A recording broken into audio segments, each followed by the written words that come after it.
দর্শক টিভিএস পডকাস্টে আপনাদের স্বাগতম। সঙ্গে আছি আমি জনি রায়হান।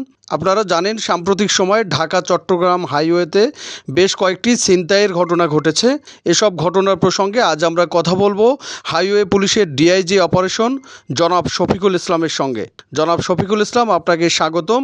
আপনার কাছে জানতে চাই সাম্প্রতিক সময়ে ঢাকা চট্টগ্রাম হাইওয়েতে যে সকল ছিনতাইয়ের ঘটনা ঘটেছে এই বিষয়ে আপনারা কি ধরনের পদক্ষেপ নিয়েছেন?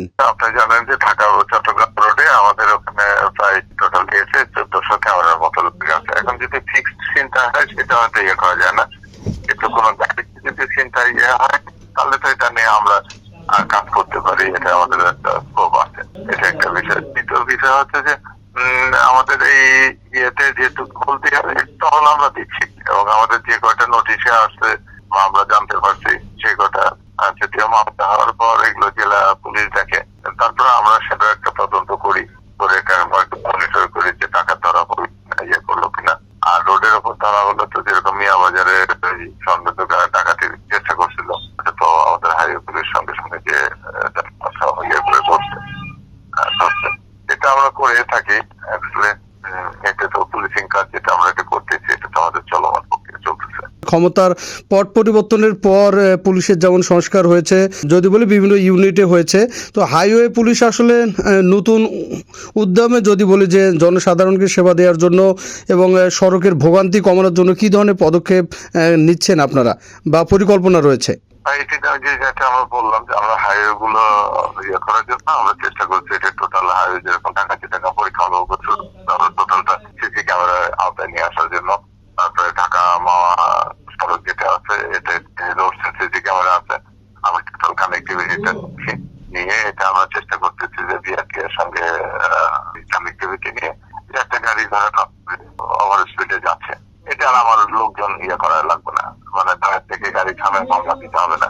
এটা আমরা আমাদের ইন্টেলিজেন্স ক্যামেরা আছে, ক্যামেরা আমরা এটা দেখে মামলা দিতে পারবো। প্লাস এরকম যদি সন্দেহজনক কোনো গাড়ি ঘোড়া ঘুরে টরে বা হাইওয়ে এটা যদি আমাদের ক্যামেরা আসে তাহলে এখান থেকে আমরা ফেস ডিটেকশন করতে পারবো। আমরা এই প্রজেক্টটা নিয়ে মোটামুটি কমপ্লিটের দিকে আমরা এটা নিয়ে আগাচ্ছি। আমরা এটা ইয়ে হলে সাকসেসফুলি রান করতে পারলে আমরা আশা করতেছি যে অনেক ক্রাইম কমে যাবে এবং সুফল তো অবশ্যই জনগণ পাবে। আচ্ছা, আরেকটা বিষয় একটু জানতে চাইবে যে যেহেতু আসন্ন ঈদ সামনে এবং রোজা এবং ঈদ কেন্দ্রিক বেশ কিছু যারা অপরাধী চক্র তারা বিগত সময়ে কাজ করেছে এবং হাইওয়ে একটা যেমন একটা জায়গা, হাইওয়েতে আসলে বিভিন্ন সময় আমরা দেখেছি বাসে এবং গাড়িতে করে মানুষকে অপহরণ করে তুলে নেওয়া হতো বা তাদের কাছ থেকে অর্থ আদায় করা হতো, এবং চাঁদাবাদির যে বিষয়টা রয়েছে বিগত সময়েও ছিল এবং আমরা পট পরিবর্তনের পরেও দেখেছি। এই চাঁদাবাজির বিষয়টা নিয়ে ভাই আপনারা আসলে বিভিন্ন পয়েন্টগুলোতে মূলত আপনাদের সড়ক এরিয়াতে কি ধরনের পদক্ষেপ নিচ্ছেন?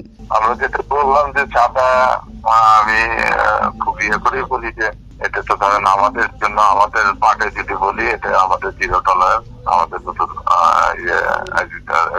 জয়েন করার পর আমরা নতুন সেটাতে জয়েন করার পর বলা হচ্ছে যে কারোর বিরুদ্ধে কোনো নিয়ম ইয়ে করলে তার বিরুদ্ধে আমরা সর্বোচ্চ শাস্তি নিশ্চিত করবো, এবং এই জন্য আমরা একটা ডেডিকেটেড নাম্বার দিয়েছি যে আমাদের তরফ থেকে আমাদের কোনো সদস্য যদি কোনো রকম হয়রানি করে, এবারে আমাদের ইন্টেলিজেন্স আছে, তাৎক্ষণিক আমরা তাদেরকে বলেছি যে একটা ভিডিও করে বা ইয়ে করে সবার হাতে স্মার্টফোন আছে, যে কোনো ডকুমেন্ট বা ভয়েস রেকর্ড আপনার পাঠালে একটা আমরা নাম্বার দিয়েছি যে এটাতে পাঠালে আমরা একটা ব্যবস্থা নেই। এটা আমাদের পার্টির সঙ্গে আমরা বসে মানে কয়েকবার ইয়ে করা হয়েছে, বলা হয়েছে যে আপনাদের যদি কোনো সমিতি বা অ্যাসোসিয়েশন বইতে কিছু থাকে এগুলো নিয়ে আপনারা কাজ করে নিয়ে যেতেন আপনাদের টার্মিনালে, দুঃস্থলে, এগুলো যেন কোনোভাবে হাইওয়ের উপরে এসে কাউকে বাধা না করতে পারে, হাইওয়েতে যাতে এগুলো কোনো চাঁদা আদায় করে না।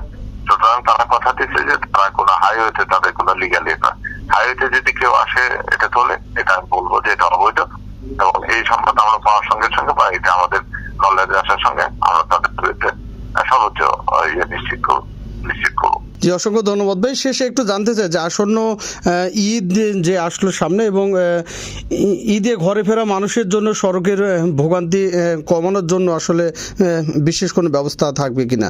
হ্যাঁ, বিশেষ ব্যবস্থা তো আমরা প্রতিবারই এটা নিয়ে থাকি, আমাদের জনগণ থাকে, আমরা চেষ্টা করি যে সর্বোচ্চ তাদেরকে সর্বোচ্চ সেবা দিয়ে দীর্ঘ কম সময়ের ভিতরে যাওয়া যায়।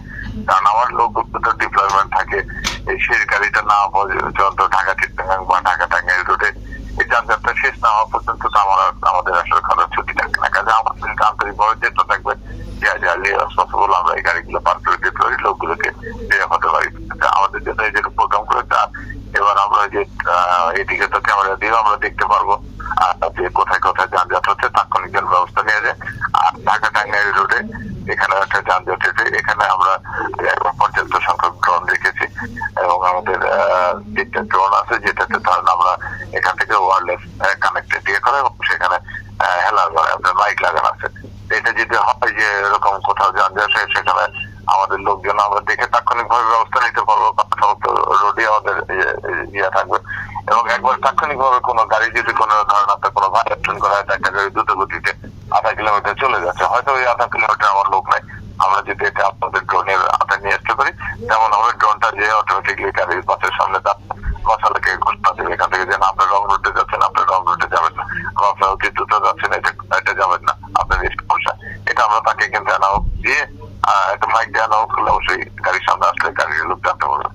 আমরা এরকম কিছু ব্যবস্থা নিয়েছি আমরা এই কন্ট্রোল রুমের মাধ্যমে। আমরা বিশেষ করে ঢাকা চিটাগাং রোডটা তো দেখা যায়, কিন্তু ঢাকা টাঙ্গাইল এই রোডটাতে যেন আমরা এই মানে ব্যবস্থা করতে পারি যে কোথাও যানজট বা কোনো ট্রাফিক কনজেশন শুরু হলে তাৎক্ষণিক যেন আমরা কারণটা এবং কোন পয়েন্টে এটা হচ্ছে এটা যেন চিহ্নিত করতে পারি। চিহ্নিত করে যে জন্য আমরা এবার চেষ্টা করতেছি যে প্রযুক্তিটা সর্বোচ্চ ব্যবহার করার জন্য। টিভিএসকে সময় দেওয়ার জন্য আপনাকে অসংখ্য ধন্যবাদ। দর্শক, এই ছিল আজকের টিভিএস পডকাস্টে।